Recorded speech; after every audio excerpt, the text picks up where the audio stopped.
Hello, hello, and how are you? Sorry, I'm just getting my chair in the right place. Oops, see, now you're hearing an echo through my phone. I think that's turned down now. Looks like it. And making sure the sound on it's turned off.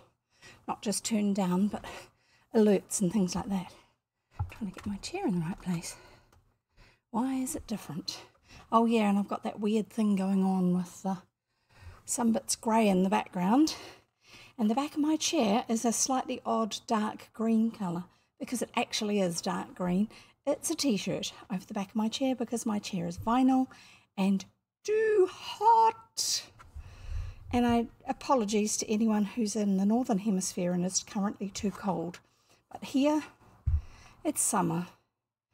And actually my phone may even tell me how hot it is at the moment. Just a moment. 28 degrees, which for this part of New Zealand is hot.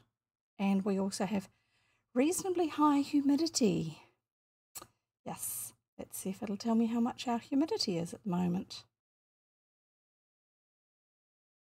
It's only 53%, but at 28 degrees, that's enough. So here we go. We're going to read some stories. Well, one story, but we're going to read some more chapters. What have you been up to? Anything nice? Anything fun? Anything relaxing, calming? Things that just set your mind in a good place. I hope so. And if you have to do work, I'm sorry. Not a lot I can do about it, but you have my sympathies. Yeah. We have a cat. Those of you who follow me on Instagram will have seen pictures of him. He's often used in my my notifications that I'm going live soon. On Instagram. And he's a great reminder of just pacing yourself, lying down and having a rest if you need to have a rest. Staring off into the distance. That's all okay. It's all good. Give your brain a break. That sort of thing. Anyway, so no, he's quite inspirational in his own fuzzy little way. He's a rescue cat who chose my daughter, my adult daughter, who lives in a different city now. So he still lives with us and she lives in another city, so she gets to see photos of him instead of seeing the cat himself. And she misses him dearly, but we enjoy having him around. And because he's a rescue cat, we can't tell if he's actually a Maine Coon or not, but he definitely looks like one, and he has a lot of the characteristics of a Maine Coon cat, but having only cost as much as whatever it costs through the SPCA adoption process, meaning that they've chipped him and checked his health and made sure there's no major issues with anything and all that sort of stuff, and that they check that you're going to be a good family for him. Anyway, so there you go. That's us. That's the cat. And that's our weather at the moment. I'm just going to tweak my camera slightly because I've got weird things going on. As usual, see if I can actually make any differences to it. So just bear with me while I make some slight tweaks to my camera. Let's see. What do we need?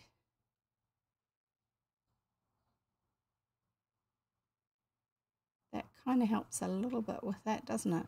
Yes, it fades out the edge of my hair a bit, but I'll just get rid of that for now.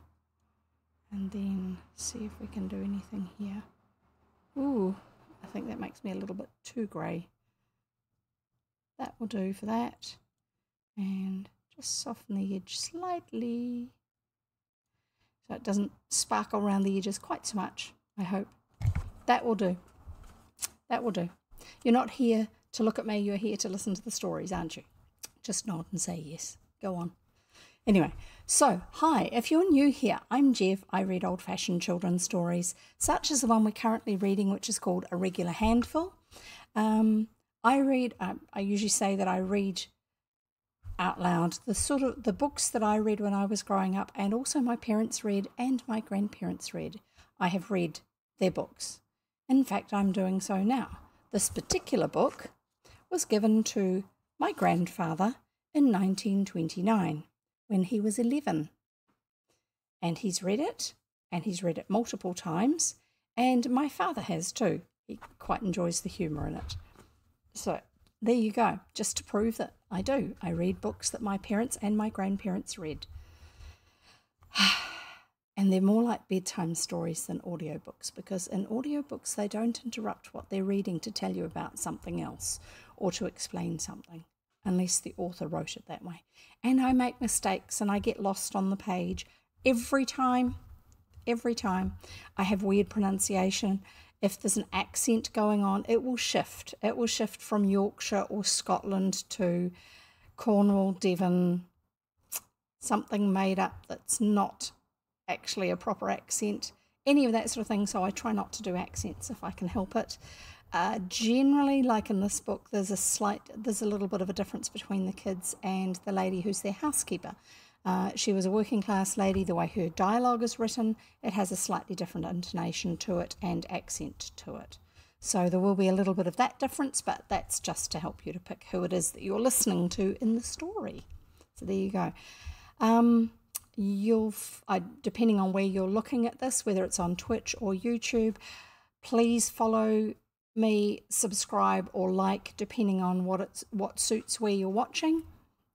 And when you've finished watching it, or even beforehand if you want to, just because you're guessing it's going to be, if you're on YouTube, hit the like button, just because it helps YouTube to know that you enjoyed it, and it will show you other stories that we've done, or new ones when they come up. And if you subscribe on YouTube or follow me on Twitch, both of those services will let you know when either I'm live, which is Twitch, or when I've put up a new video, which is YouTube.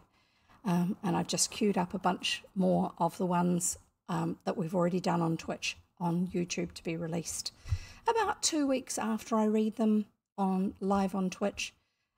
Most people like to watch them afterwards. That's fine. If you want to be able to chat to me while I'm reading, even if I don't actually chat back unless it's a chapter break, which some people do, if you like the live experience, then follow me on Twitch and then watch when I'm reading live. You can type in the chat box. I won't actually address what you say while I'm in the middle of reading a chapter, but during chapter breaks or at the beginning and the end of a live stream, I will usually engage with anyone who's chatting in the chat box then, when it's appropriate. Although the variation on that is sometimes we will have a word that is a really odd word that even I'm not sure of, and if there's someone who's listening who actually wants to look that up and then type what the word means, or where something is, or what something is, or any of that sort of thing, and puts that into the chat box in Twitch while I'm reading, I will quite often interrupt what I'm reading to give you that bit of information, because it's specifically relevant to the part of the story that we're currently in. You know, it's like bedtime stories or just stories being read aloud. That's the way they work. You know, you're getting a story read to you and you say, what's that? What does that mean? And so whoever's reading, well, sometimes they get a bit huffy about it, sometimes they don't, but they will stop and they'll explain it. And then they'll usually read that sentence again and carry on, because they want you to understand what's going on in the story so you get more out of it. So that's what we do.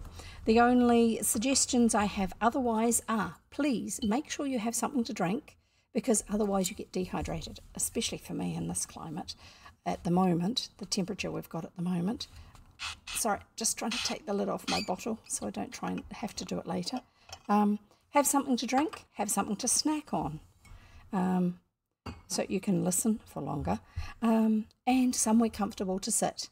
And you're most welcome to be listening to me while you're working or studying or something else like that, where you don't have to give me your full attention. I don't require that of you. There will not be a test after this reading. Not unless someone wants to set one up over on our Discord server, which you will find links to below or in my profile. There was something else I was going to say to do with that sort of thing. This is the last 2 chapters of this book. I haven't yet figured out what we're going to read next. I have a little bit of an idea. I'm not sure how long it's going to take me today to read today's story, the conclusion of today's story.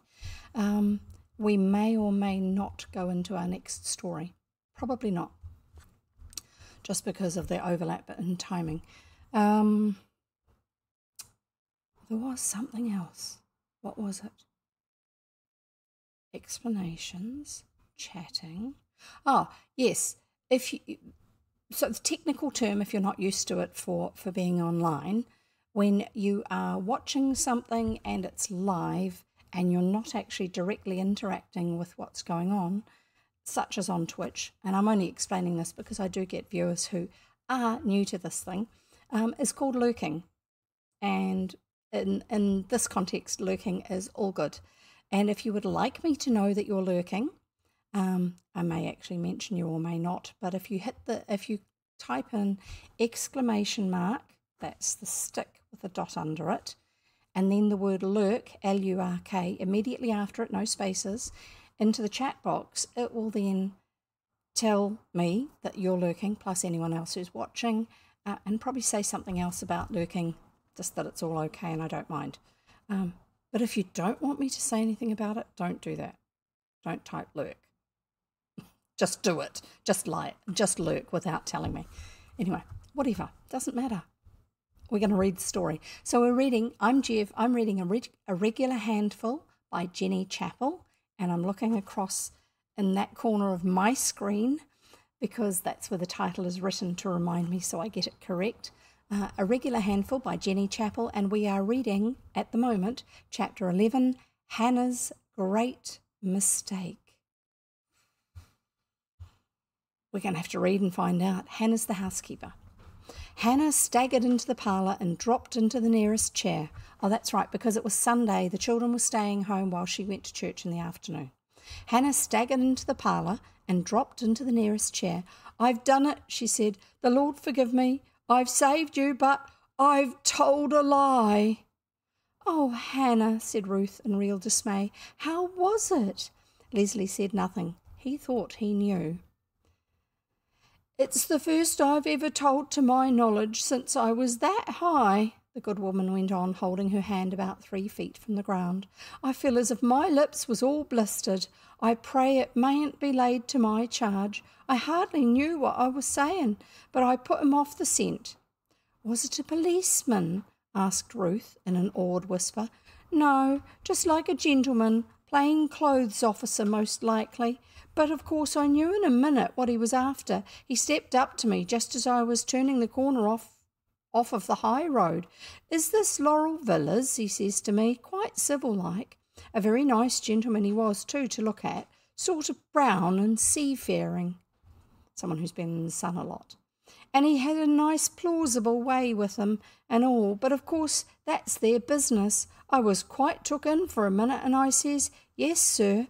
Then he says, 'Do you happen to know the name of Morrell or Morrell about here? I'm looking for a little boy,' he says, 'in a grey Norfolk suit and a blue tie. A fair-haired little boy about 9 or 10, he says." "Oh, Hannah," said Ruth, again her eyes wide with horror. "How awful! Whatever did you say?" "I told a lie, Miss Ruth," confessed Hannah in a tragic tone which showed she was fully alive to the seriousness of her crime. "I says, 'No, sir, that I don't,' and I felt as if my legs was giving way under me." "Oh, poor Hannah, poor dear Hannah," said Ruth, leaning over her and kissing her forehead. "What did he say then?" "He says, 'I was told he lived somewhere in this road, but they didn't know the number. You haven't seen such a boy about here, I suppose,' he said. 'No, sir,' I says again. 'I don't think you'll find him in this neighbourhood.' So he says, 'Thank you,' and went back. I think he quite believed me."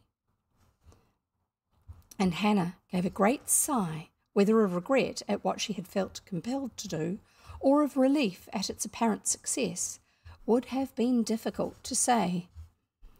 Oh, if you hear any weird noises, this sort of noise, that's me with the pages, because it's the real physical, not real, it's a physical book, not an e-book. And so therefore the pages make noises when I'm trying to turn them. And I'm getting this one ready to turn.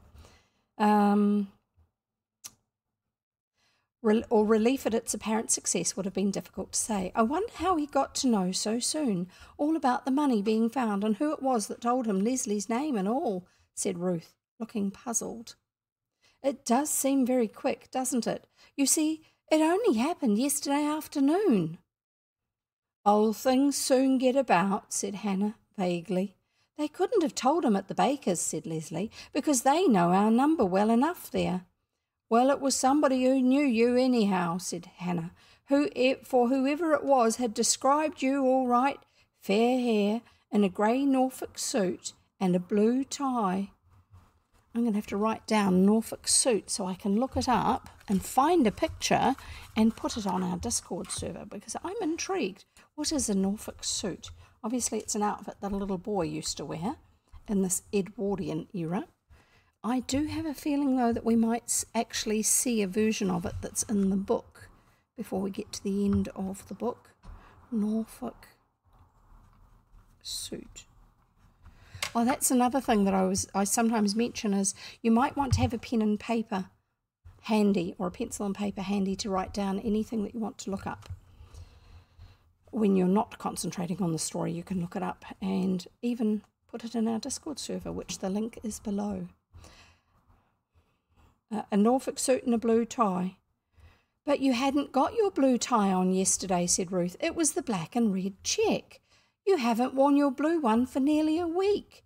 I do know that because I unpicked it to turn it on Tuesday and haven't had time to do it up again yet.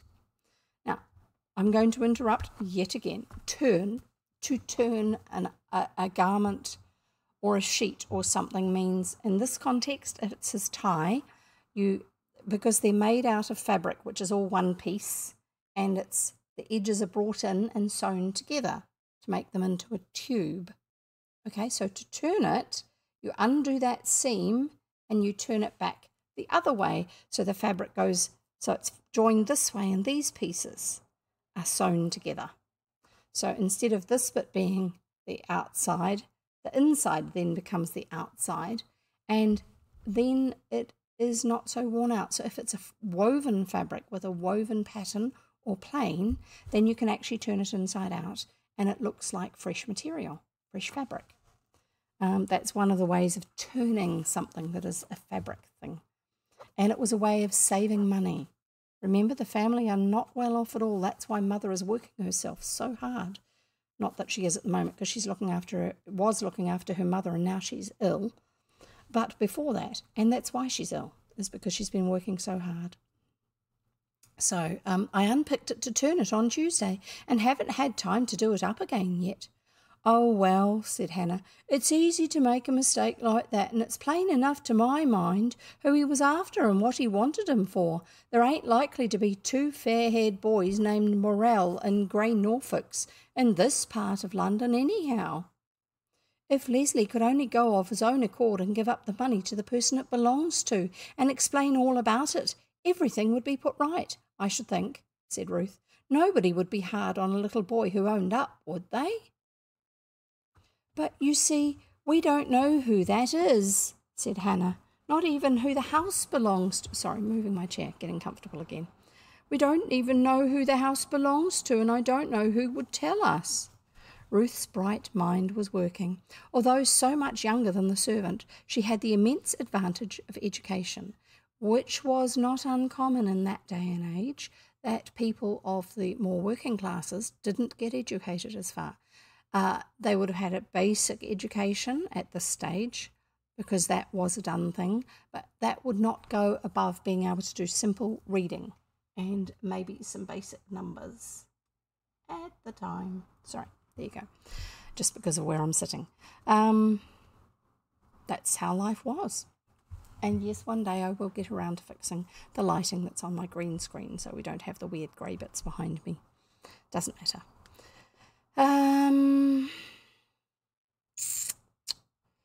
So that's why Ruth has the advantage of education, because technically she comes from a middle class family, not a working class family. We're finding where I got to on the page. I told you I lose myself on the page.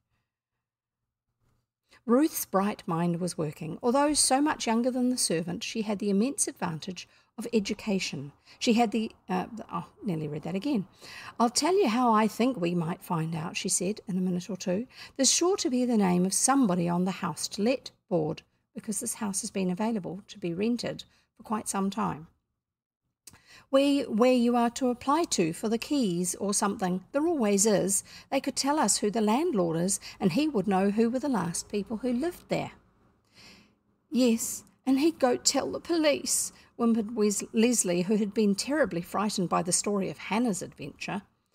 No, he wouldn't, said Ruth. Very likely he has got little boys of his own, and he would understand that you didn't think what you were doing. But he's a horrid man, cried Leslie. I saw him through a crack. I told you I did. A horrid cross old chap, and he was saying what he'd do to any boys he caught in that garden. Oh, Ruth, don't go and tell him. It will be unkind if you do.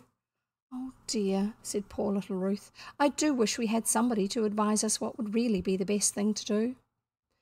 On fine Sunday evenings, when the days were long, instead of going to a second service, church service, because that was quite common in that day and age to go to a church service in the morning, the servants might go to the afternoon one, which is what Hannah has done, and then the family of the house would go to an evening one.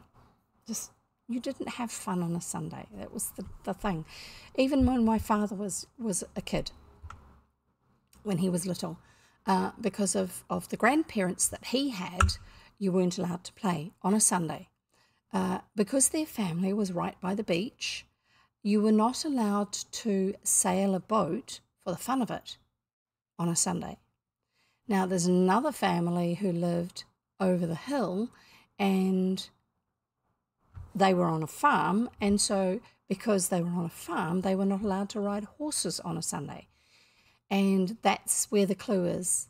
Horses were used for work on that farm, and so therefore, even if you were riding a horse for fun, riding a horse was associated with work, and so therefore you weren't to do it, because Sunday was to be a day of rest, so therefore you don't ride a horse, because during the week they're used for work. My father's family, the son of the guy who this book was given to, his family used boats for a lot of things. And so that was associated with some of the work that they did. Even though they were actually farming, it was still associated with some of the work that they did. They used to have guests would stay in a guest house. Quite a lot of them would come up from the city. And so they would look after them. They'd take them out on the boats for a fun day out fishing or going to a beach on the islands nearby or something like that. And that was part of their work in summer, was going out on boats, taking people somewhere else, people who were paying guests. And so therefore you weren't allowed to do something on a Sunday that was a fun thing to do if the activity was also associated with what would be considered work on any other day of the week. Because Sunday was a day of rest, you don't do those things. Anything associated with work. So there you go. I mean, apart from back in this day and age, they weren't quite as legalistic as to say, no, you're not allowed to cook food. They still did that. But otherwise, no. Anything associated with work you couldn't do. But that meant that activities were not specifically fun things. They were devotional things, uplifting things, things that would help us to be better people, like going to church, because it was considered that by going to church you would actually learn some good things about your behaviour and how you ought to be and things like that. So normally they would go on a Sunday. Yes, this is a very long aside. I'm coming back to the story now. Normally, from the inference in this story, they would go on a Sunday evening as well as on a Sunday morning. But, as the story says, on fine Sunday evenings when the days were long, instead of going to a second service, the children sometimes had a quiet walk after tea. Quiet walk after tea, and then sang hymns until bedtime. This evening Ruth said she should take Bobby for a little turn, as in a little walk, but Leslie still dreaded to show his face out of doors. It was not too far to walk to the empty house, which was so much on their minds, and in that direction Ruth accordingly bent her steps. That means set her direction. She had a notion that if only they found out the landlord's name and address, some way of giving up the money without getting Leslie into trouble might possibly occur to them. It was a lovely evening, sweet and peaceful as only a Sunday evening in London can be. for so much of the ordinary business and traffic has stopped, and this was especially the case in that part where the Morels lived. The last rays of the sun were gilding the tops of the trees and flashing in upper windows, while the scent of the lilac and hawthorn bushes in many of the gardens smelt quite like the country, as people said. There was scarcely wind enough to stir the yellow tresses of the laburnum. Most people these days are more familiar with wisteria. It's a plant that grows a bit like wisteria. It grows as a climber over something like an arch or through another tree or over a fence. But instead of the pale purple flowers that hang down in clusters, a little bit like grapes, that wisteria has, laburnum has yellow clusters of flowers that hang down.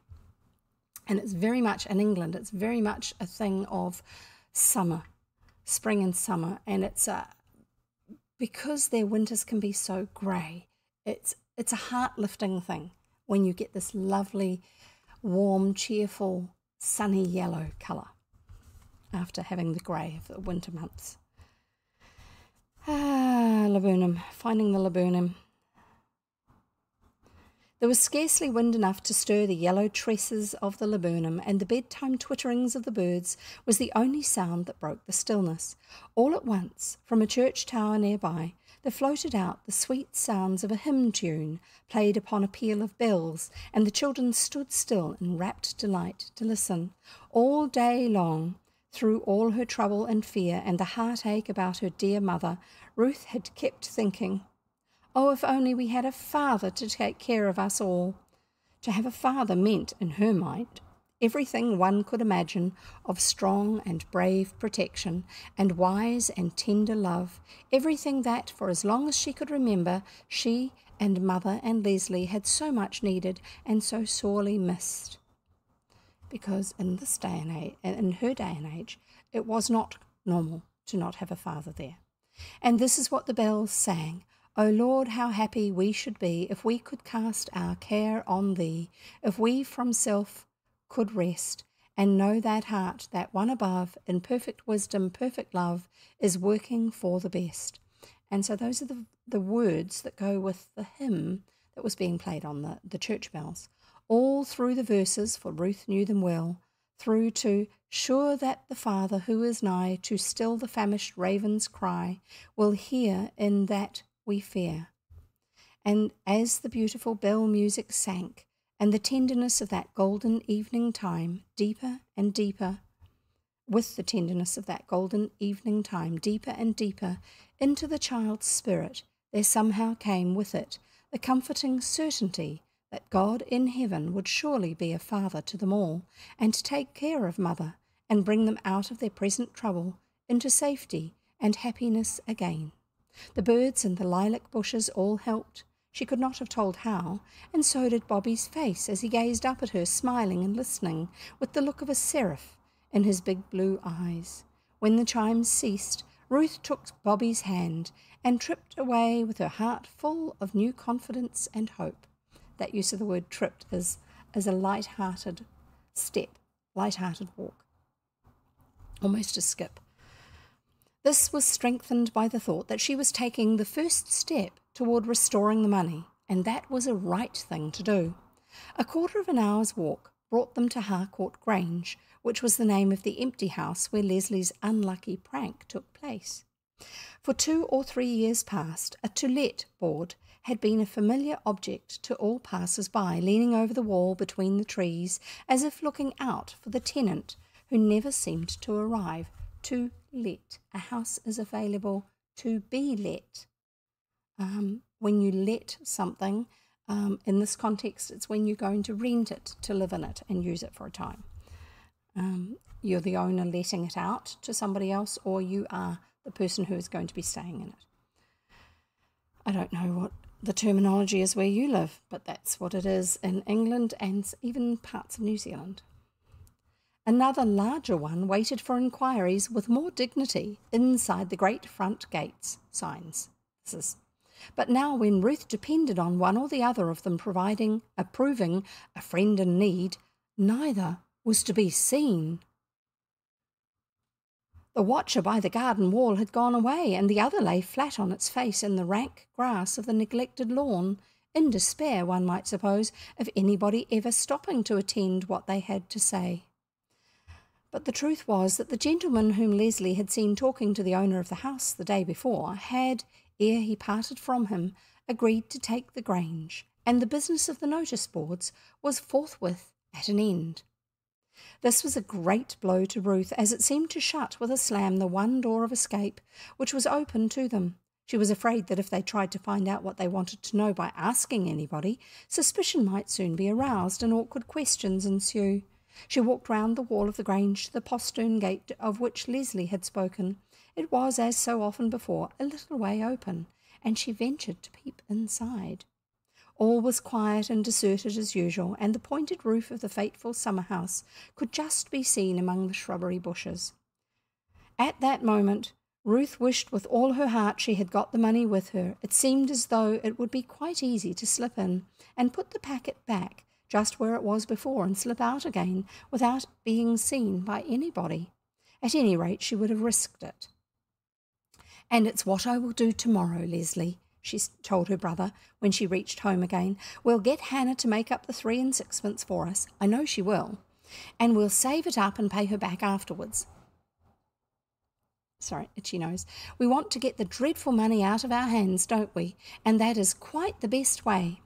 "Ruthie," whispered Leslie as they were sitting alone in the twilight while Hannah was upstairs putting Bobby to bed, "you don't think God will be very angry with Hannah about that, what she said to that gentleman, do you?" "Oh, I hope not," said Ruth, because it wasn't as if she'd told a story to keep herself out of a bother. Of course, a falsehood is a dreadful thing, but this seems somehow not like any other sort of one. I don't quite know, but I think, oh yes, I'm sure God will forgive her. She hated telling it. It's not like she was doing it because she was having fun from it. I feel almost as if I had done it myself, Leslie confessed, being all because of me. I am most awfully sorry, really and truly I am. Yes, dear, I know, said Ruth, putting her arms round him.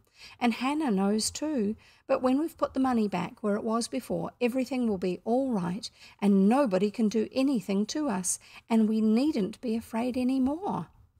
Dear old Ruth, you're a real good sort and no mistake, said Leslie, and for nearly half a minute his restless head leaned lovingly against her shoulder while she stroked and kissed the curly yellow hair.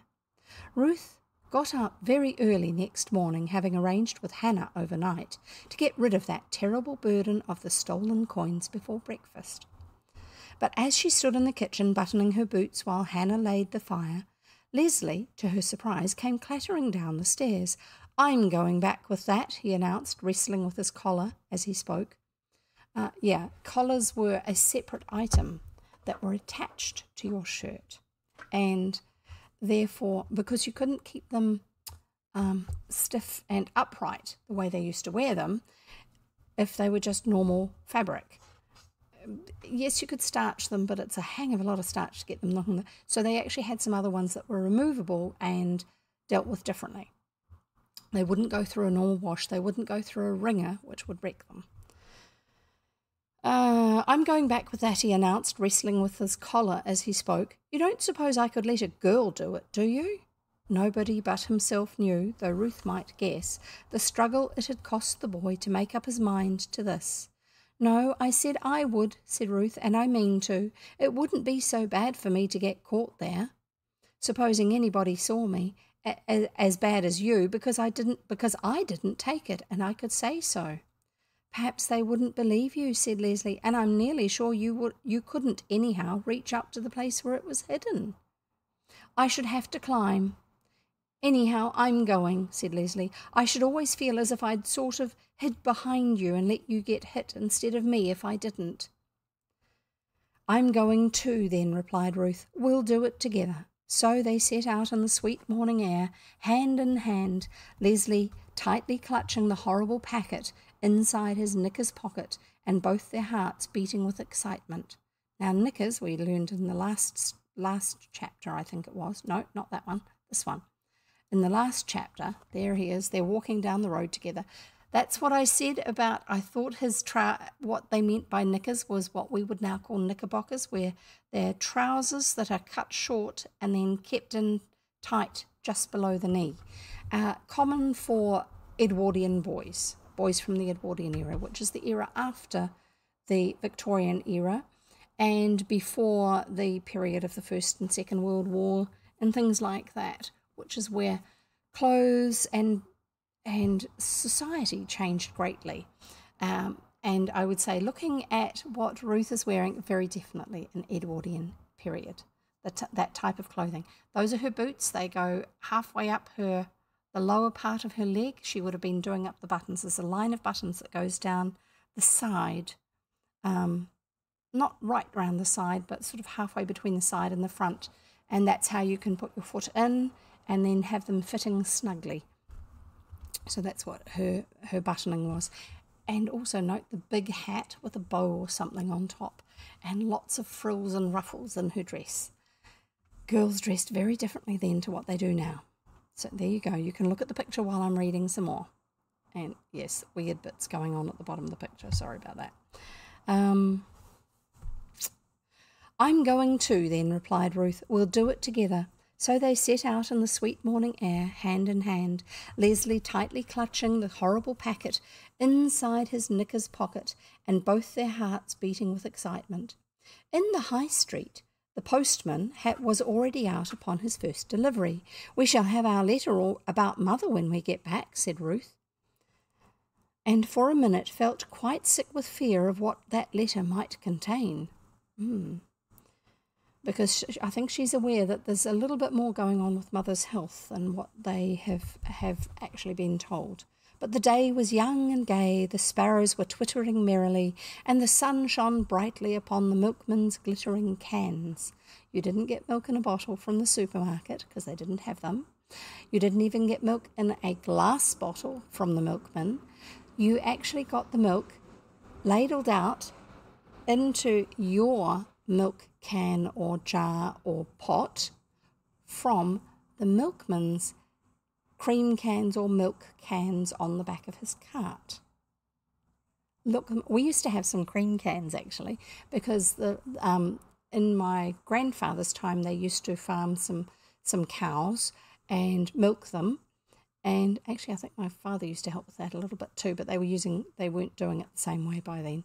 And they had a machine that ran in the cowshed that would actually had a special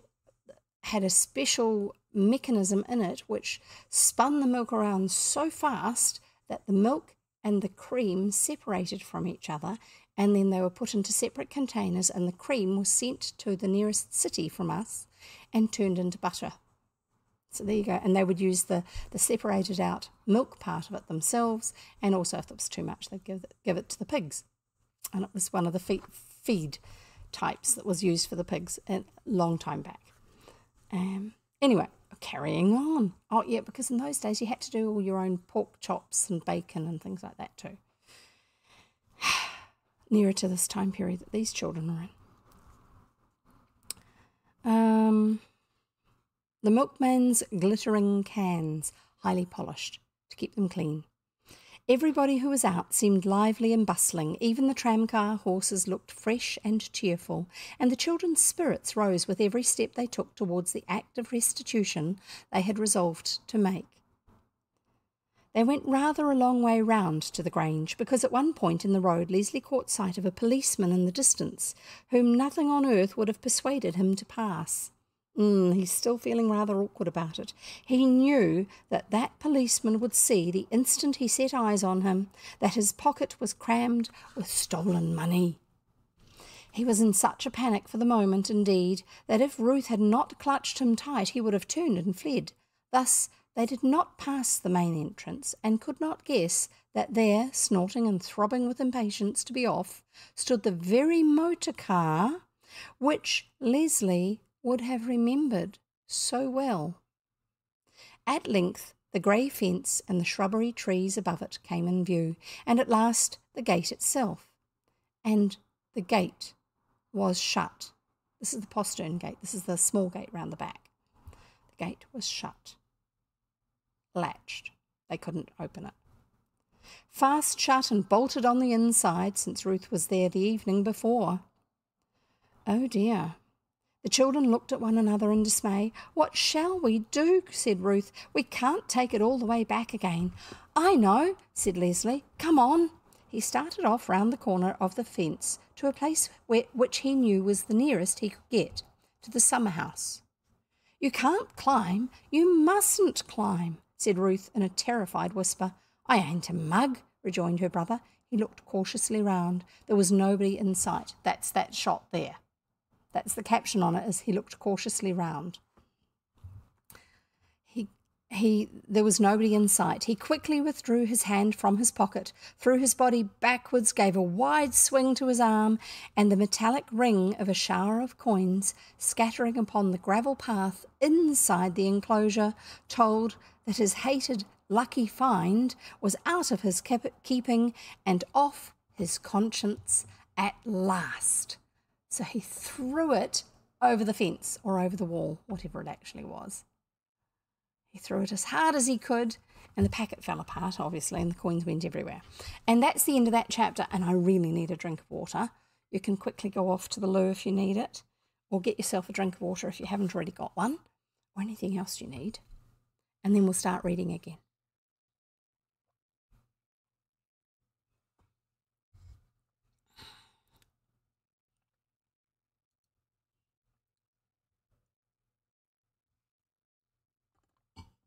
Doing a little bit of computer housekeeping and keeping an eye on things and having a snack. I've got some peanuts.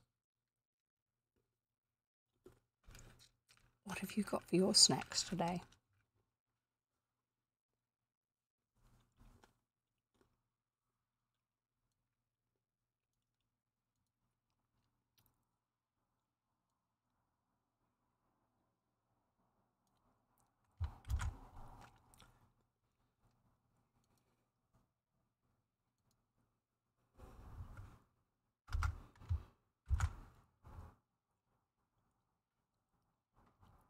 Nearly there. I'll have another mouthful of peanuts and have some more to drink. It's so hot at the moment.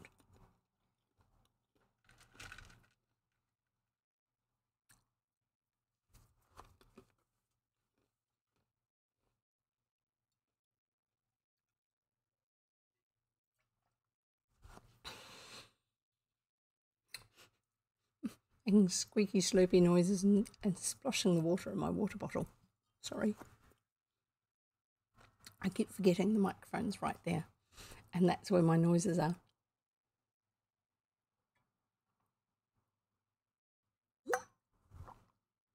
That was my water going splosh in the bottle. That's okay. Right. We'll carry on. Actually, I'm just going to give you a couple of links.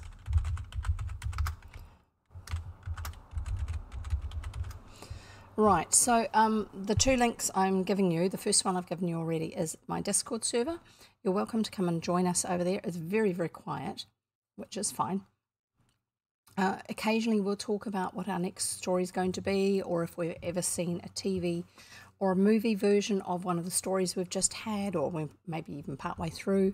I often try to put, what are they called? The illustrations from a book, like the one I just showed you before, like this one here. I sometimes try to put those up in the Discord server, so those who are listening without actually being able to watch at the same time can actually still see them. And also it's a great, one of the ideas in my mind to do with having our Discord server is that if you get any ideas about places you've seen or photographs of places that you've seen that you think remind you of any of the stories, you're most welcome to share those pictures with us over on the Discord server. Make suggestions about other books, other old-fashioned children's books that you have thoroughly enjoyed or you have heard about but never had a chance to read, or ones that you'd like to maybe suggest that we can read.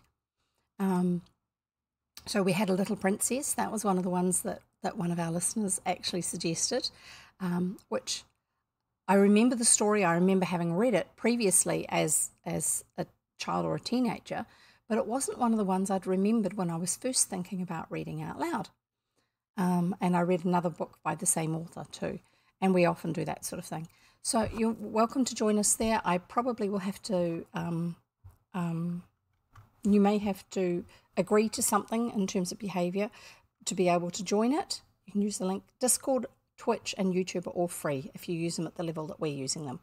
Not a problem. You don't need to pay for any of those. So you're welcome to do that. Join Discord, join our server, which is what that link is for. Get into conversation with others over there. Get to know each other. You can chit-chat about other things as well, but keep it seemly because it's about children's books. And we need it to still be okay for people who are watching and listening and reading with their children. And then the other link, which I've just put up for you, is my YouTube channel. If you're watching this on YouTube, great. Please subscribe if you haven't already, and then YouTube will tell you when I put a new video up. It also helps if you click on the like button, because then YouTube knows that it's actually something that you're interested in. And it also lets me know that you've enjoyed the story or my nattering or something like that. And you're welcome to comment on the stories that we're reading, or something I've said or done, or memories that you have that are associated with anything connected with the stories. You're most welcome to, as long as you just keep it appropriate for kids as well. You know, why not? It's nice to have somewhere clean and safe for children, and also people who don't live a quite so on the edge lifestyle as some others do. Somewhere that's safe for the grannies to be able to listen to a story as well. These are stories that they grew up with. They should be allowed to enjoy them as well. So you're welcome to, please do, follow me on subscribe to me on YouTube, follow me on Twitch. You'll get notified.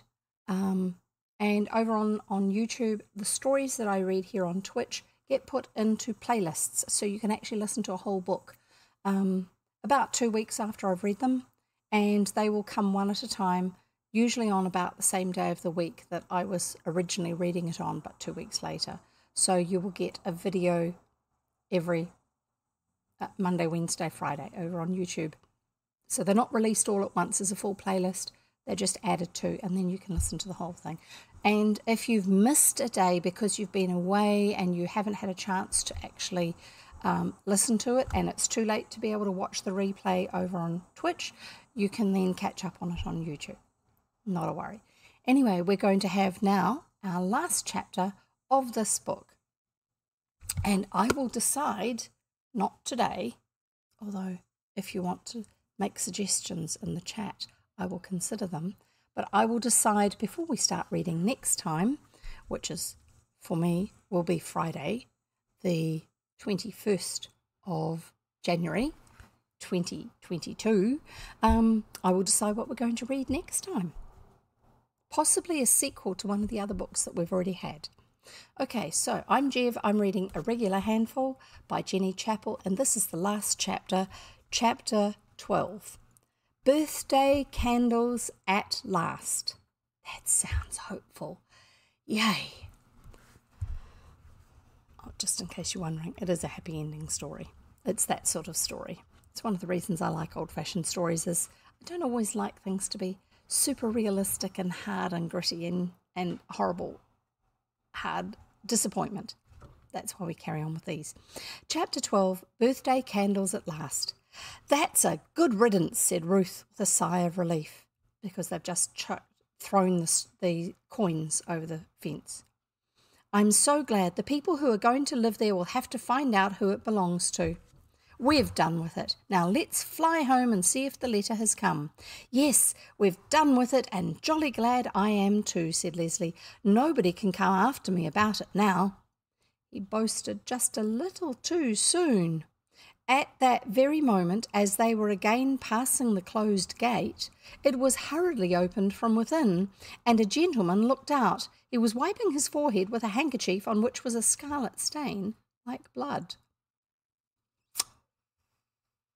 What have they done? And he appeared flushed and disconcerted. Ruth took all this in with one glance and seized Leslie's arm with a convulsive grip. "Oh, what have we done?" she exclaimed.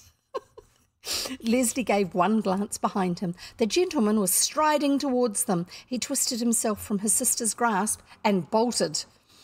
Ruth, of course, followed suit, and heedless of the cries of "Stop, stop," which pursued them, the two children ran for all they were worth until, panting and almost exhausted, they tumbled together on their own doorstep and flung to the iron gate behind them with a clang. Then they thought they were safe. "I'm afraid we hit him," said Ruth to Hannah as soon as she found breath enough to speak. "But we never guessed anybody might be there. It was quite an accident. Do you think he can do anything to us for it?" "No, surely not for an accident," said Hannah. "Besides, he doesn't know you, and could never find you now, even if he wanted to. But there, it do seem that we're to have nothing but trouble upon trouble. There's your poor ma. Oh, Hannah, has the letter come?" It had, but the report was that Mrs. Morell was still seriously ill, and there was no prospect whatever of her being able to travel for some time.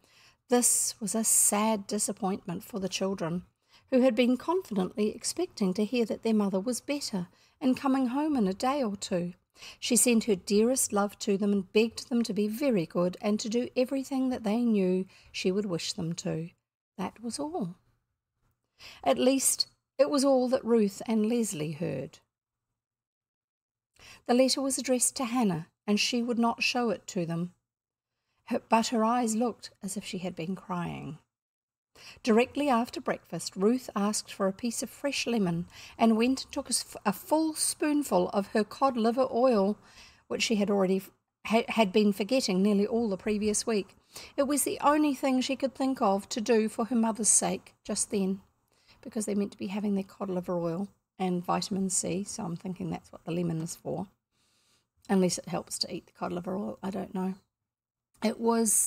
Cod liver oil was used like a health supplement because there's something in it, vitamin B? I don't know. I can't remember. You can look that one up.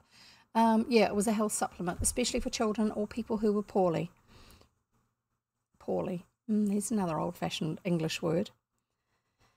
Leslie noticed this and was stirred to emulation. He did not need cod liver oil, but 5 minutes before school time he was found hanging over the kitchen sink, foaming at the mouth, with pink lather, and scrubbing at his teeth till not only his clean collar, but the walls and the window, which were close by, were spattered with powder, tooth powder. They didn't have toothpaste, they had tooth powder. It was the first time in his life that Leslie had used a toothbrush of his own free will, and it spoke volumes. Ruth and Leslie set out for school at the same time and went part of the way together. The boy had been very quiet ever since they came in. This might have been because of the sad news about their mother, but Ruth's own feelings made her guess that there might be another reason as well. "Do you know, Lizzie," she said, "I'm sorry we ran away like we did after hurting that gentleman. I'm afraid it was an awfully mean thing to do. We ought to have stopped and apologised." "Well," Leslie admitted, "it's not only that. I was going to tell you. It was the very same gentleman who sent me home after I'd been for that ride in the motor car. I knew him the minute I looked at him." "Oh, Leslie, was it really?" said Ruth, standing still and turning pink with shame. She's blushing. "Then that makes it all the worse. He'd been so kind to you, and we owe him the ticket money. I dare say he knew you again. What can he think of us?" "Thinks we're pigs, I dare say," said Leslie gloomily. "Anyhow, I don't suppose we shall ever see him again. Hope to goodness we shan't." "But I do wish we could tell him we were sorry," said Ruth. It was so cowardly to run." Leslie winced, for he knew that was his fault, but he did not make any excuse. When Ruth came home at dinner time, because that was the normal thing to do in those days, you didn't necessarily have lunch at school. Some children did. It would be a hot dinner, and it would be provided by the school, probably because their parents paid a fee. Other children, if you were within walking distance of home, would go home for lunch, which they called dinner, in the middle of the day. When Ruth came home at dinner time, she found Bobby blowing soap bubbles with his cotton blouse soaked through. That's his top. He was delicate on the chest, and she knew this ought not to have been allowed. Hannah knew that too, but she said she was glad to let him do anything that would keep him quiet while she got on with her work. She was not very fond of the care of young children. They worried her, and just now her anxiety about her mistress made her irritable. Ruth remembered her mother's injunction and screwed herself up to the top peg of duty. Didn't Mother say, she ventured, that if she was away long, Bobby was to be taken home? This was a crowning attempt at obedience, for the loving little fellow had become 10 times dearer to her than any favourite doll or pet kitten had ever been, and this is saying much. Yes, she did, replied Hannah, looking relieved, and I should have spoken of it this morning, only I was afraid you'd be so upset. I'll take him home after tea anyhow and see what his pa says. He ought to let know that your ma ain't here now to look after him. Perhaps Mr. Wentworth will want us to keep him, and then we shall have to, shan't we? Said Ruth, and with this hope she buoyed up her spirits when the time came to say goodbye. Bobby did not know that there was any thought of his not coming back to his woofie, that's Ruth, or there would have been tears. Hannah and her little charge had been gone about an hour, and Ruth was busy with her lessons in a back room when there was a ring at the bell. She jumped up eagerly, impatient to know if Bobby had been brought back, and ran against Leslie, who was rushing into his room with a scared face. "He's come," he gasped. "Who? Not a policeman?" "No, that gentleman. I expect he wants to know about that money. I saw him coming up the steps." "We shall be able to tell him how sorry we were about this morning then," said Ruth, going towards the door. But Leslie grabbed her skirt. "Need we?" he said. "He didn't see me, I'm sure. He'll think there's nobody at home." "I'm ashamed of you," said Ruth severely, and pulled herself away. A minute later, Leslie, listening with bated breath, heard a pleasant voice, the voice of his friend of the motor trip, ask, "Does Mrs. Morell live here?" He had found out their name then. In the next few seconds, a host of possibilities, all more or less to be dreaded, rushed through his mind. This stranger was going to make his mother pay that railway fare, and perhaps something to make up for this morning's accident, and very likely there would be no end of a bother about the finding of the money, and all to go and happen like this when Mother was away and ill, and "Leslie, Leslie, Leslie, come here!" Never before had he heard Ruth's voice sound like that, not frightened or angry, but full of excitement, and with even a ring of gladness in it. What could it mean?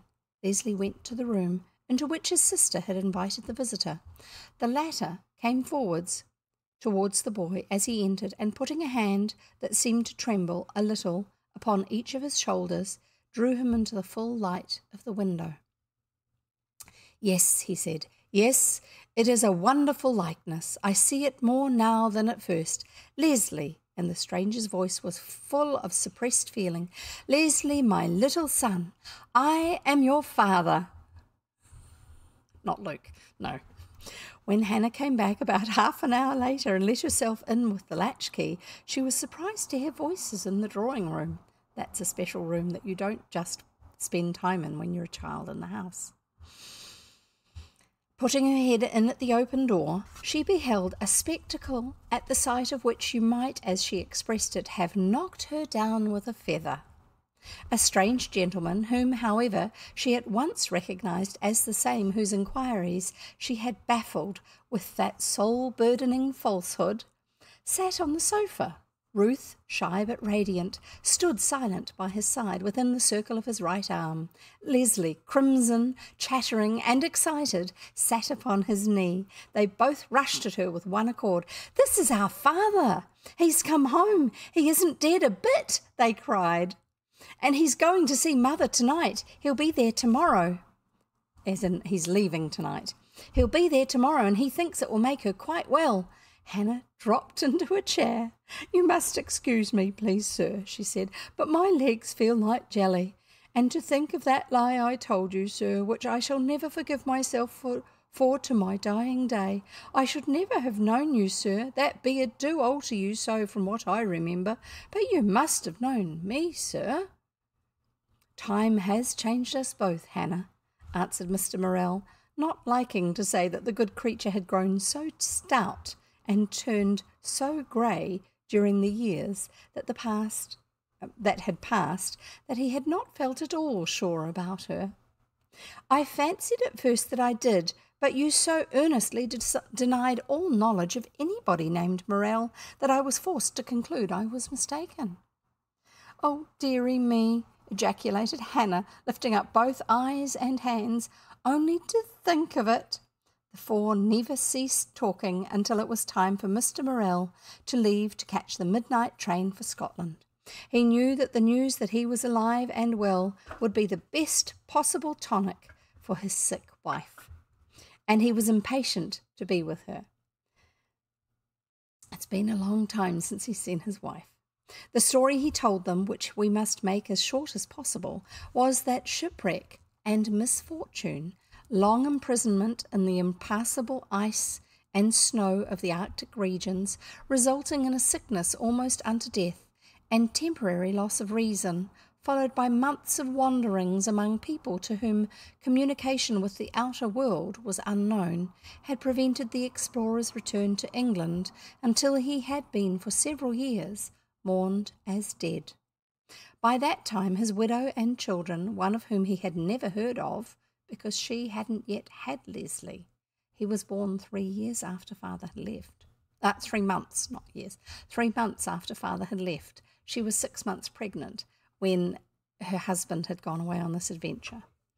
One of whom he had never heard of had made several removes, that's moved house, and all his efforts to trace them had, until that momentous ride in his friend's motor car, been unavailing. I'm pretty sure if she was 6 months pregnant that he would have known about Leslie, but he hadn't met Leslie, and he also wouldn't have known he was a boy. He wouldn't have had a name for him, because in those days you didn't know. If you wanted to know what your baby was, you waited till it was born, and then you found out if it was a girl or a boy. That's the way life was. He had then been so much struck by the resemblance which the little lad he had befriended bore to his own wife, and the fact that Leslie was his wife's maiden name, that he resolved, if possible, to find out more about him. By means of describing him to a shopkeeper in the High Street, he had discovered that his name was Morell, that's his surname, and that he lived in Laurel Villas. Of course, Hannah's strenuous denials had been a setback and a puzzle to him. But for the fact that he had happened to be taking a look with his friend round the latter's newly purchased property at the very moment when Leslie's packet of money came flying over the wall, it is probable that he might even have failed to reach his wife's side soon enough for the joy to save her life. This time he paid a lad who was at work in the garden to pursue the children far enough to make sure which house they entered. He was not able to follow them at that moment himself, as he had promised to go with his friend on a long motor journey into the country to help him through with some urgent business, an appointment which had to be kept. But the instant he was free, on returning in the evening, he hastened to find out the truth about them and set his mind at rest. The result was happier than he had dared to hope. A week later, so wonderful a tonic is joy, Mr. and Mrs. Morell came home together, and the long-postponed birthday was triumphantly kept. There was a huge cake, nearly as thick with ice as the North Pole itself, is the quotation about it, and rows upon rows of glittering candles, enough for the ages of father and mother and both the children, not to mention Bobby, who came to tea, and presents for everybody. So, their hearts brimming over with joy and thankfulness, they all joined in singing as they had never sung before, "Many happy returns of the day. And I'm going to do a quick Google search and see if there's actually a song called Many Happy Returns of the Day, because the modern happy birthday song, Happy Birthday to You, Happy Birthday to You, is actually a modern, relatively modern invention.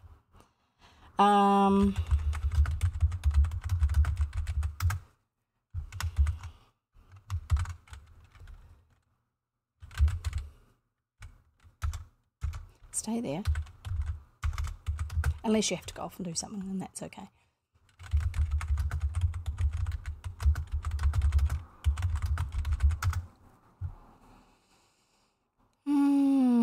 Happy Birthday Song is a song by a lady called Patty Hill. It's actually still within copyright, but we as the general members of the public are allowed to use it in a non-commercial manner. There you go. Did you know that? I shall find out a little bit more about the Happy Birthday song.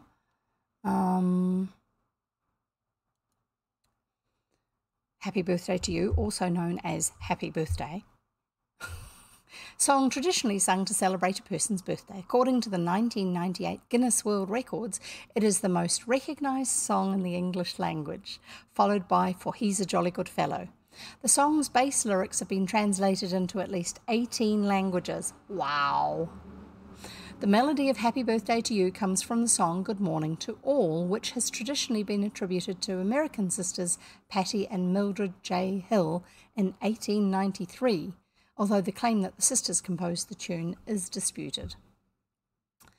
Apparently the song is in public domain in the United States and the European Union. Now that has changed, because last time I checked this, it was actually still within copyright.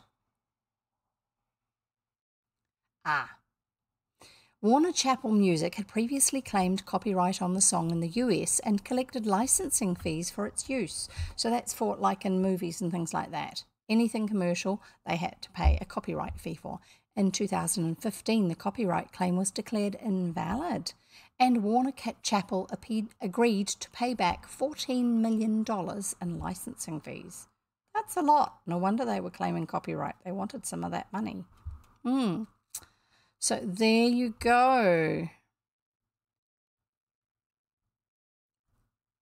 That's Happy Birthday. Many happy returns of the day.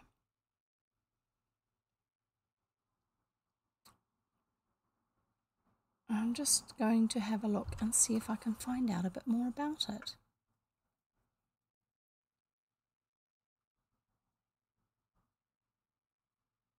It's a little bit hard to find information on that, but oh, hang on, this might have it. It was something I've wondered about at the beginning of this story as well. Many happy returns of the day.